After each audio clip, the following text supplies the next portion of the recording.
Yemek okulumuza hoş geldiniz. Bu bölümde normalde evimizde bulunan yiyecekleri kendimizin evde yapma şekillerini inceliyoruz. Şimdi bunlardan en önemlilerinden bir tanesi de ne? Yoğurt. Yoğurt probiyotik, çok faydalı vesaire ve hani bunu evde yapabilmek de aslında insana çok başka türlü bir mutluluk veriyor. Şimdi yoğurt yapmanın hem kolay yöntemini hem de ideal böyle en lezzetli yoğurdu nasıl yapabilirsiniz onunla ilgili ipuçlarıyla dolu bir video olacak. Şimdi ilk başta başlıyoruz. Bir tane isterseniz yoğurdu en güzel emayede ve toprak kapta oluyor. Bizde şimdi benim bu sevdiğim emayelerim var. Onlardan bir tanesini yapacağız. Şu an tenceremiz boş. İçine süt koyacağım ama süt tencereye sarmaması için bir tane ipucu var. Lavaboda şöyle bir sudan geçiriyorum, sonra hop döküyorum. Bu sütün böyle dibine sarmasını epeyce engelliyor.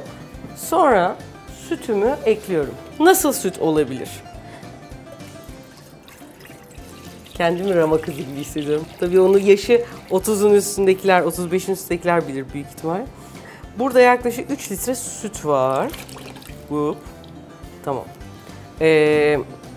Biz biraz deneyimliyiz de siz ilk yaparken sütü hani köpürme derecesi falan birazcık daha pay bırakabilirsiniz. Altını açıyorum. Hangi süt olabilir? 3 farklı tip sütten yapabilirsiniz. Bir tanesi çiğ süt. Hani eskiden bu sütçülerin getirdiği veya işte bir ineğiniz varsa bir tanıdığınız onların getireceği güzel sütler. Bunun için muhakkak ve muhakkak sütü kaynattıktan sonra altını iyice kısıp böyle pıt pıt yani taşmayacak kıvamdayken karıştıra 15 dakika pişirmeniz gerekiyor. Bu cepte. İkincisi günlük süt. Bunlardan 2-3 günde şişelerde aldığımız tüketmemiz gereken sütler.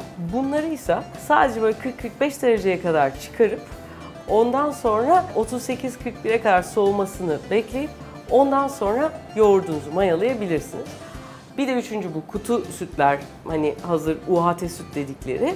O kutu sütleri de aynı günlük süt gibi yine birazcık ısıtıp sonra mayalayabilirsiniz. Ama isterseniz ben daha koyu, kıvamlı, böyle iyice uyumuş bir yoğurt istiyorum. Onun için bu diğer iki tip sütü de yüksek derecede kaynatıp ondan sonra da karıştıra pişirebilirsiniz. Bu da aklınızda bulunması gereken bir yöntem olsun. Yapacağınız yoğurdun lezzet derecesinde aslında çiğ süt, günlük süt ve kutu süt olarak kafanızda planlayabilirsiniz.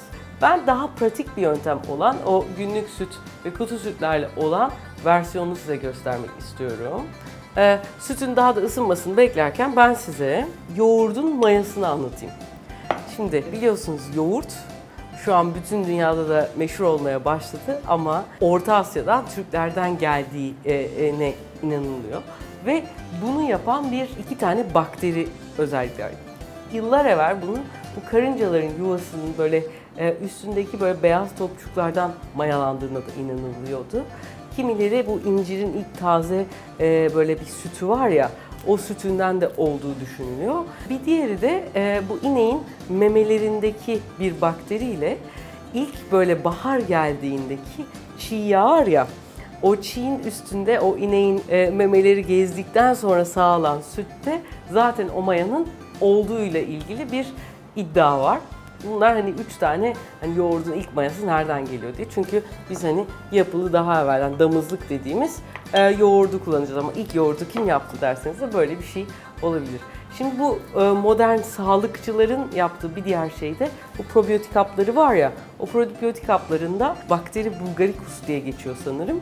Bu bakteriden de yapılabilecek probiyotik haplarıyla da yoğurt mayalayanlar var. Yoğurt tabii çok iyi bir probiyotik. Onlar benim konularım olmamakla birlikte artık Sahar Sultan bile duydu. Şimdi yavaş yavaş sütümüz ısınmaya başlamış olmalı. Burada bir taraftan sütüm olurken bizim mutfakta derecemiz oluyor. Yani sizin olmasa da çok önemli değil. Şu an belli ki burası 25 dereceymiş. Sütün içerisine koyuyorum. Yoğurdun mayalanma derecesi 39 ile 41 derece arası aslında. Şu an böyle baktığımızda parmağınızı soktuğunuzda sıcak. Aman diye elinizi de çekmiyorsunuz. Ama elinize o sütün kendi vücudunuzdan daha sıcak gelmesi önemli. Şimdi baktık derece kaç? 40,5-41 gibi. Şöyle bir karıştırıyorum eşit olsun diye. Tamam, gayet ideal derecesinde diyebiliriz. Şöyle bir son bir karıştıralım. Sütüm 41,5-42'ye çıkmış. Birazcık böyle soğuması için karıştırdım. Havalandı. Artık bunu mayalayabilirim. Mayalarken ne var? Burada bir yoğurdum var. Bu yoğurdu önce böyle birazcık karıştırıyorum. Bu damızlığımız. Ve sonra buna sütten ekliyorum. Bu niçin? Süt biraz daha sıcak, yoğurdum soğuk. Onların derecelerinin birbirine yaklaşması için. Böyle bir ayran gibi oluyor. Burada yaklaşık ben daha azı bile iş yapabilir ama garanti olsun diye 1 litreye 1 kaşık kullanıyorum. Ve bütün bunları yaparken hep tahta kaşıklar kullanıyorum. Çünkü aslında biliyorsunuz paslanmaz, bakteri tutmaz ve burada bizim aslında işimizi gören şey bakteri. Şimdi artık tamamdır. Yoğurdumu mayaladık. Neredeyse bu kadar basit. Bunu şimdi bir tahtaya alacağım. Tahtaya almadan evvel hatta bunlar yeni bizim çeyizlerimiz diyelim bizim. Refika'da ben bunları çok beğendim. Sonra Refika'dan da satmaya başladık. O yüzden hani hem çeyizim gibi hem kendi ürünüm gibi olduğu için ayrıca bir seviyorum. Şimdi altının da üşümemesi lazım yoğurdun. Mesela aldınız, ben buraya cop diye bu mermerin üstüne koyarsam alttan hani taşa oturmuş çocuk gibi sonra üşüyebilir. Dolayısıyla altına bir tane tahta koydum. Üzerine örtüsünün 2 kat şu an örtüyü koydum. Bu demin mayaladığım yoğurdu da üstüne koyuyorum. Son bir kez şöyle güzelce her yerine gelmiş mi diye karıştırıyorum. Şöyle. Şimdi genel bir yanlış nedir? Nedir biliyor musunuz? Genel yanlış bundan sonra cop diye bunun kapağını kapatmak. Kapağını kapatmıyoruz. Çünkü aslında bakteriler işlemek için bir oksijene, bir havaya da ihtiyacı oluyor. Öbür türlü bu hala da sıcak ya, nemlenmeye başlıyor ve terliyor ve üstü böyle sulu olur yoğurdun. Onun için böyle bir bez de üstüne gelmesin diye böyle bir spatulayı koydum. Bir tane daha da koyabilirsiniz isterseniz. Ve sonra bu güzelliği sarıp sarmalıyorum. Dikkatli bir şekilde.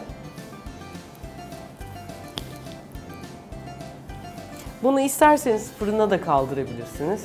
Fırında da işte artık yoğurt yapma programları var birçok fırınların. O da bir yöntem ama böyle yani bunu evin kenarına bir yere kaldırıp yerleştirdiniz mi yoğurdunuz 4 saat sonra güzelce kalıplaşmış olacak. Ben löpür löpür seviyorum, sulu da seviyorum derseniz tencerenizin kapağını kapatıp bir gece yoğurdu buzdolabına bekletin. Yani 4 saat sonra mayalayınca löp diye kaşıkla girerseniz yoğurda o yoğurt sulanacağından da daha fazla sulanır ve tam böyle lezzeti oturmaz. Mümkünse bu 4 saat işini bitirdikten sonra buzdolabına koyun, bir gece bekletin. Şimdi bunu böyle hop kenara atıyorum. Burada, gel bakayım çocuğum, bizim sabahtan mayaladığımız yoğurdumuz var. Hop hop. Bu bayağı böyle tuttu. Şimdi bu da çok yağlı bir sütten olmadığı için bu halde. Şimdi buna benim özellikle de şunu fark ediyorum ki yeni jenerasyon daha bu hazır alınan yoğurtlar daha böyle katı ve o katı yoğurtları daha fazla seviyorlar. Bu yüzden de evde yapılan yoğurdu sevmeyen pek çok insan tanıyorum. İlla da öyle yoğurt istiyorum derseniz de benim böyle çocukken ilk yoğurt yapmaya başladığım zamanlarda başıma gelen bir hatadan sonra bulduğum ve çok da sevdiğim bir yöntem var. O da ne? Bir tane böyle temiz bir tepsi alın. Bu yoğurt bu şekilde ya. Yani böyle lüpürdemesinden zaten anlıyoruz ki çok acayip koyu değil. Üstüne bir tane temiz beyaz bez koyun. Sonra da bu temiz beyaz bezi elinizle bastırın. Şöyle. Yani böyle çok löp diye değil de tam üstüne yüzeyine değecek kadar. Hani diyorlar bu hazır yoğurtlara peçete koyuyorlar falan gibi. Bu ondan değil. Şimdi ne olacak? Hemen böyle bak zaten rengi değişmeye başladı. Ne yapar peçete? Diye suyunu çeker. Suyunu çektikçe yavaş yavaş alttan diğer su geliyor. Ve böylelikle 1-2 parmak azalacak yoğurt. Buradan da hop hop hop sularını peçeteye verecek. Ve peçetenin uçlarından yarın sabaha bu tepsinin içi belki böyle bir parmağa yakın veya yarım parmak su olacak. Ama böyle kalıp gibi ya da krema gibi de yoğurdumuz olacak. Aklınızda olsun. Bu dediğim gibi ufak bir Refika koyu yoğurt yapma yöntemi. Buyurun. Bir gün sonra yaptığımız yoğurt bakın.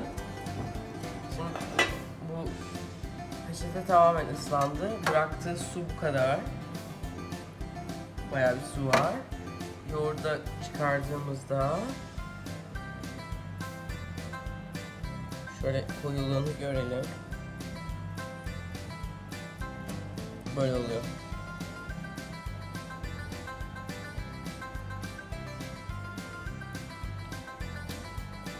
Bayağı iyi. Öğretmen bir sorum var. Buyurun. Kullandığın yoğurt ne?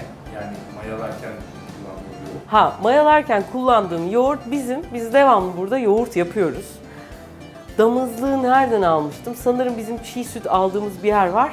Oradaki bir sütçü bir kadıncağız. Ondan aldık diye hatırlıyorum ve o hala dönüyor. Ama çok güzel bir soru. Yani hiç hazır herhangi bir yoğurttan da yapabilirsiniz.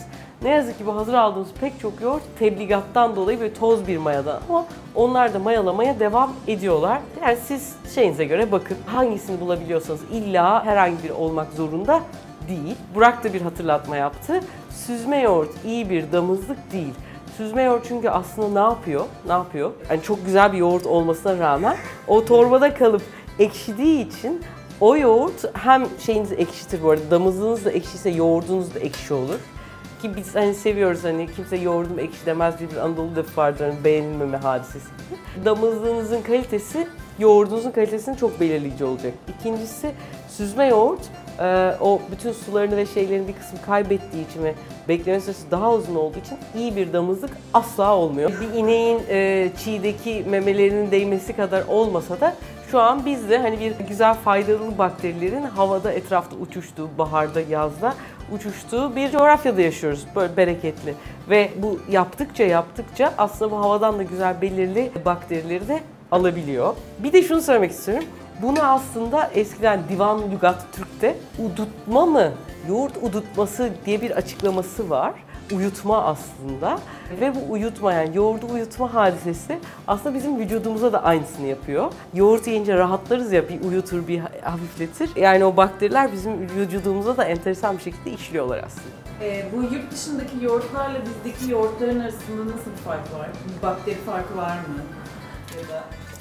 Şöyle özellikle yani tabii ki yoğurt hani her zaman bu tartışma vardır ya Avrupa'da gittiğinizde genelde Turkish yoğurt çok az duyarsınız. Genelde Greek yoğurt olarak gözükür. Ve bu yoğurtlar sanki biz alıp çırptığımızda böyle bir krema gibi, kutuları da daha öyledir. O tarz oluyor.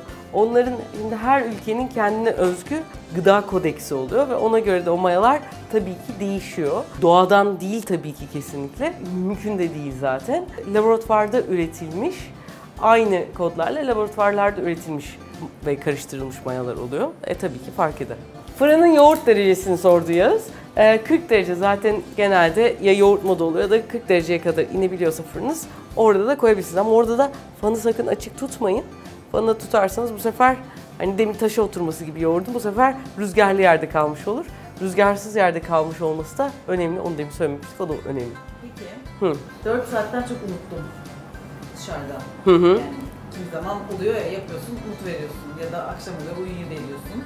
Tamam. Dışarıda kaldı. Dışarıda kaldı. Yoğurdun daha da olur. O süre çok uzarsa dışarı gittin, akşam unuttun, sabah açtın. Eğer hava çok sıcaksa ekşir. Biraz ekşimiş olma ihtimali olabilir. Yani bu içinde sıcak tutuyorsa diye. Ya da 4 saat sonra açtınız, yoğurdunuz tam olarak olmadı. Birazcık daha damızlık ekleyip, daha güzel sarıp sarmalayıp biraz daha bekletebilirsiniz. Öyle de yoğurdun kurtulma ihtimali bayağı yüksek. Genel olarak toparlarsak, çiğ sütümüz var. Koyduk, kaynattık. Kaynattıktan sonra önce kabarana kadar kaynattık. Sonra ateşi kıstık, karıştıra 10-15 dakika kaynattık ki bütün bakteriler ölsün. Ondan sonra yapacağımız kap neyse onu aldık. 38, 41-42 derece arasında gelmesine kadar bekledik. Bekledikten sonra bir parça yoğurt aldık, sütten ekledik, karıştırdık, yoğurdumuzu ekleyip tekrar hepsini tahta kaşıkla karıştırdık. Üstünü kapatmadan altını ve etrafını sıcak bir şekilde sarabilecek altta bir tahtayla bezledik. Mutfağın sakin bir yerine koyduk. 4 saat bekledik. 4 saat bekledikten sonra açtık, güzelce oldu. O haliyle yoğurdumuzu seviyorsak kapağını kapattık, buzdolabına koyduk. Bir gün sonra afiyetle böyle lüpür lüpür yemeye başladık. Yok, ben birazcık daha yoğun olmasını istiyorum derseniz üstüne bir peçete koyduk. O da sıcaklığında, etrafında da bir tepsiyle böyle ertesi sabaha kadar güzelce suyunu çekmesi için bekledik. Bu kalan suyu da bu arada isterseniz içebilirsiniz, isterseniz çorbaya katabilirsiniz. Öyle bir şey derdiniz yoksa da bitkilere verip çok faydalıdır. Bu da peynir altı suyu gibi. Böyle bir şey. Genel olarak yoğurt yapımı böyle. Başka sorularınız varsa ne olur aşağıya sorun. Bunları cevaplamaktan ben çok mutlu oluyorum. Yemek okulunun zaten kurulma sebebi bu. Bir de şunu söylemek istiyorum. Bizim maya, yani yoğurdun mayası işte Bahar söyledi, yurt dışında aynı değil, gerçekten değil. Hani bir laf vardı, insanın mayasını bozmak ya da insanın mayasında vardır diye. Biz ne yersek oyuz ve lezzetli, iyi gıdalar yersek bu bütün vücudumuz hatta bizim karakterimize dönüyor. O yüzden siz de güzel mayalı, lezzetli yoğurtlar yiyin.